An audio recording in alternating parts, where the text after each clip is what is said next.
Assalamualaikum warahmatullahi wabarakatuh. Perkenalkan, nama saya Nurul Sofia. Saya mahasiswa PPG Prajabatan Fisika tahun 2022 gelombang 1 di Universitas Muhammadiyah Profesor Dr. Hamka atau UHAMKA. Di sini saya akan memaparkan mengenai jurnal refleksi saya dalam mata kuliah Filosofi Pendidikan Indonesia. Nah, pada mata kuliah Filosofi Pendidikan Indonesia yang telah berlangsung di semester 1, itu terdapat 5 topik yang dipelajari. Dalam review pengalaman belajar ini, saya memilih 2 topik yang akan dibahas lebih lanjut, yaitu di topik 3 dan topik 4. Hal yang telah saya pelajari di topik 3 mengenai identitas manusia Indonesia, yaitu nilai kemanusiaan khas Indonesia, meliputi nilai Kebhinneka Tunggal Ikaan, nilai-nilai Pancasila, dan religiusitas. Yang pertama, nilai Kebhinneka Tunggal Ikaan atau keragaman. Nah, keragaman merupakan nilai yang khas dan menjadi salah satu identitas bangsa Indonesia, seperti budaya, ras, suku, bahasa, kepercayaan, tradisi, dan lain-lain. Yang kedua, nilai Pancasila. Pancasila merupakan intisari yang merangkum nilai-nilai, jiwa, dan semangat yang dihidupi oleh orang-orang Indonesia yang selalu menjunjung tinggi nilai gotong royong. Terdapat 5 sila dalam Pancasila.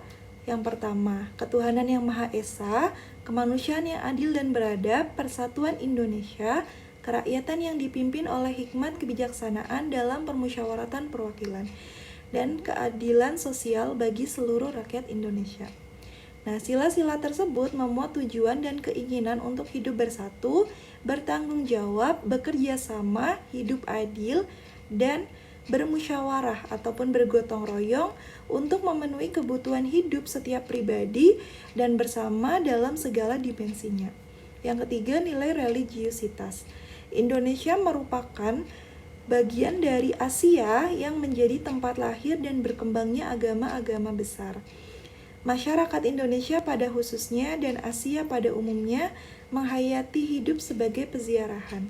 Ziarah merupakan sikap religius yang berkarakter relasional dan dinamis. Sedangkan hal yang saya pelajari untuk di topik 4 mengenai Pancasila sebagai fondasi pendidikan Indonesia, yaitu relevansi Pancasila sebagai entitas dan identitas bangsa Indonesia. Kemudian profil pelajar Pancasila dan pendidikan abad ke-21. Entitas sendiri merupakan sesuatu yang memiliki keberadaan yang unik dan berbeda, walaupun tidak harus sama dalam bentuk fisik. Dalam hal ini, Pancasila sebagai entitas bangsa Indonesia telah memiliki ciri khas tersendiri, yakni adanya keberagaman nilai yang terkandung di dalamnya. Sedangkan identitas merupakan refleksi diri ataupun cerminan diri yang berasal dari suku, ras, gender, budaya, etnis, dan proses sosialisasi. Untuk profil pelajar Pancasila sendiri memiliki 6 dimensi. Yang pertama, beriman, bertakwa, dan kepada Tuhan Yang Maha Esa dan berakhlak mulia. Yang kedua, mandiri. Yang ketiga, bergotong royong. Yang keempat, berkebinekaan global, dan kelima, bernalar kritis, serta dan yang terakhir, kreatif. Nah, untuk pendidikan abad ke-21 itu merupakan pembelajaran yang mengintegrasikan kemampuan literasi, kecakapan pengetahuan, keterampilan dan sikap, serta penguasaan terhadap teknologi. Refleksi pengalaman belajar yang dipilih. Yang pertama, topik-topik tersebut penting dipelajari karena sebagai seorang pendidik yang nantinya mengajar di dalam kelas akan menghadapi peserta didik yang beragam, unik, dan memiliki karakteristik yang berbeda.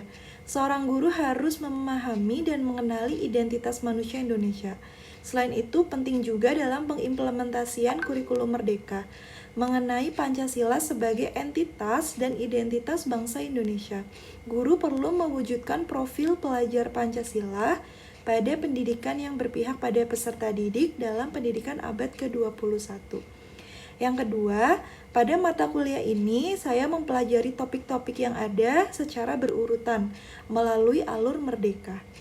yaitu mulai dari diri, eksplorasi konsep, ruang kolaborasi, demonstrasi kontekstual, elaborasi pemahaman, koneksi antar materi, dan aksi nyata. Pada bagian mulai dari diri, saya menjawab pertanyaan pemantik yang disajikan sebagai bahan refleksi atas pengetahuan yang dimiliki. Yang kedua, di bagian eksplorasi konsep, saya mempelajari materi-materi pendukung mengenai topik yang disajikan.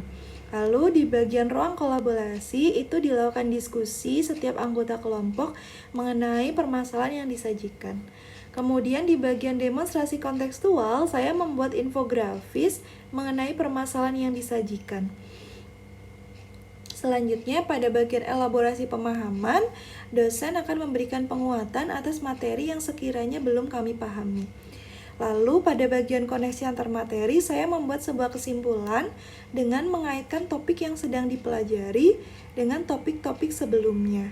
Dan yang terakhir, pada bagian aksi nyata, saya membuat tulisan reflektif dalam bentuk artikel ataupun jurnal. Strategi yang diimplementasikan dalam mempelajari topik-topik tersebut adalah dengan cara saling berkolaborasi. Nah, saling berkolaborasinya itu dengan teman sejawat dan mencari referensi atau sumber belajar lainnya di internet, baik dalam bentuk artikel ataupun jurnal maupun e-book. Nah, hal itu penting dilakukan karena dengan berkolaborasi dan bereksplorasi dapat membuka dan menambah pengetahuan atau wawasan yang belum kita ketahui sebelumnya. Nah, di sini ada analisis artefak pembelajaran. Di sini saya sertakan link artefak yang mendukung refleksi pengalaman belajar. Nah, karena saya memilih 2 topik pada mata kuliah Filosofi Pendidikan Indonesia di topik 3 dan topik 4, di sini untuk topik 3-nya pada bagian demonstrasi kontekstual, saya membuat infografis menggunakan Canva mengenai identitas manusia Indonesia. Lalu di bagian koneksi antar materi topik 3, di sini saya membuat kesimpulan di topik yang saya pelajari ya di topik 3 dengan topik sebelumnya, berarti dengan topik 1 dan topik 2. Nah, kemudian untuk bagian aksi nyata topik 3 di sini saya membuat artikel mengenai identitas manusia Indonesia yang berisi nilai Kebhinneka Tunggal Ikaan dan nilai-nilai Pancasila serta penerapannya atau penghayatannya dalam sekolah PPL. Ya, di mana saya PPL di SMA Negeri 62 Jakarta. Lalu untuk bagian topik 4, demonstrasi kontekstual, di sini saya juga membuat infografis menggunakan Canva untuk Pancasila sebagai entitas dan identitas bangsa Indonesia dan perwujudan profil pelajar Pancasila pada pendidikan yang berpihak pada peserta didik dalam pendidikan abad ke-21. Lalu untuk bagian koneksi antar materinya, di sini juga saya membuat kesimpulan dengan mengaitkan topik yang dipelajari yaitu topik 4 dengan topik 3, topik 2, dan topik 1. Lalu di bagian topik 4 aksi nyata, di sini saya membuat artikel yang berjudul Tantangan Menghayati Pancasila sebagai Entitas dan Identitas Bangsa Indonesia serta perwujudan profil pelajar Pancasila pada pendidikan yang berpihak pada murid dalam pendidikan abad ke-21. Nah, kemudian, pembelajaran bermakna atau good practice-nya. Makna yang saya peroleh dari aktivitas refleksi diri terhadap pengalaman belajar dalam mata kuliah Filosofi Pendidikan Indonesia, yaitu saya menjadi lebih tersadarkan dan memutuskan bahwa sudah saatnya saya harus berubah menjadi lebih baik dari hari kemarin, dan begitu seterusnya agar saya bisa menjadi guru yang lebih baik. Saya berusaha untuk menerapkan apa yang telah dipelajari di mata kuliah ini ke dalam proses pelaksanaan PPL di sekolah mitra, yaitu di SMA Negeri 62 Jakarta. Selain itu, saya akan berusaha memberikan contoh yang baik pada anak didik saya, karena mereka akan mencontoh dan meniru apa yang dilakukan oleh gurunya, sehingga saya sebisa mungkin menjadi suri tauladan bagi anak didik saya. Saya akan memberikan pembelajaran yang bermakna bagi setiap anak didik saya, mulai dari awal masuk gerbang sekolah sampai saatnya pulang dari sekolah. Saya akan meletakkan dasar-dasar pengetahuan, keterampilan, sikap, dan perilaku yang mencerminkan profil pelajar Pancasila pada anak didik sesuai dengan minat dan bakat anak didik tersebut, sehingga mereka mampu menentukan gaya dan model belajarnya sendiri. Nah, itulah tadi pemaparan saya mengenai jurnal refleksi pada mata kuliah Filosofi Pendidikan Indonesia. Kurang lebihnya mohon maaf. Wabillahi taufiq wal hidayah. Wassalamualaikum warahmatullahi